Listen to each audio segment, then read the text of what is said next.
हिमालय की तलहटी में बसे सिंधु राज्य पर राजा वीरेंद्र का शासन था। वीरेंद्र न केवल अपने साहस और न्यायप्रियता के लिए प्रसिद्ध थे, बल्कि अपनी बुद्धिमत्ता और समस्याओं को सुलझाने की क्षमता के लिए भी जाने जाते थे। जब एक बूढ़ा साधु उनके दरबार में आता है, साधु ने कहा, महाराज, आपके राज्य के पास की पहाड़ियों में एक गुफा है जो रहस्यमयी खजाने और अनगिनत शक्तियों का भंडार है, परंतु वहां जाना हर किसी के लिए सुरक्षित नहीं। गुफा को एक अभिशाप से बांधा गया है। केवल वह व्यक्ति जो सच्चे हृदय और अटूट साहस का धनी हो उसे खोल सकता है। साधु की बात सुनकर वीरेंद्र का दिल उत्सुकता से भर गया। उन्होंने तुरंत अपने प्रधानमंत्री से सलाह ली, परंतु दरबार के कुछ दरबारी बोले, महाराज, यह खजाने की गुफा एक छलावा हो सकती है। जो भी वहां गया कभी लौट कर नहीं आया। राजा ने ठान लिया कि वे खुद इस गुफा के रहस्य का पता लगाएंगे। अगले दिन सुबह वीरेंद्र अपनी तलवार और भरोसेमंद घोड़े पर सवार होकर गुफा की ओर रवाना हुए। उनके साथ सिर्फ उनका विश्वस्त सेनापति अर्जुन था। गुफा का रहस्य गुफा के द्वार पर पहुंचते ही वीरेंद्र और अर्जुन ने देखा कि वहां एक शिलालेख खुदा हुआ था।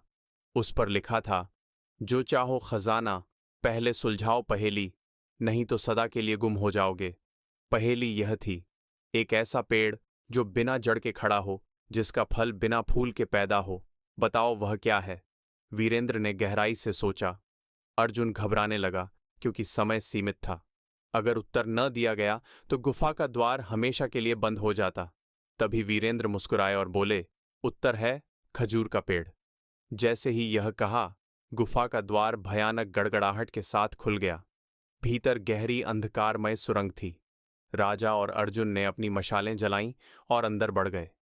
गुफा के भीतर अनगिनत सोने चांदी के सिक्के और मणिमाणिक बिखरे हुए थे, परंतु जैसे ही उन्होंने खजाना छूने का प्रयास किया, अचानक वहां एक भयंकर दानव प्रकट हुआ।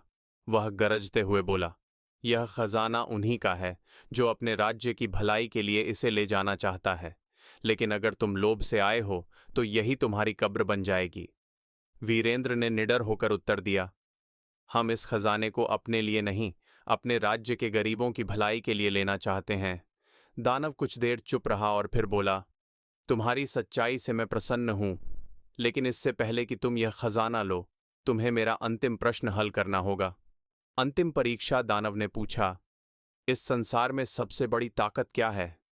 वीरेंद्र ने बिना देर किए उत्तर दिया, सत्य, क्योंकि सत्य ही वह ताकत है जो किसी भी भय या भ्रम को दूर कर सकती है।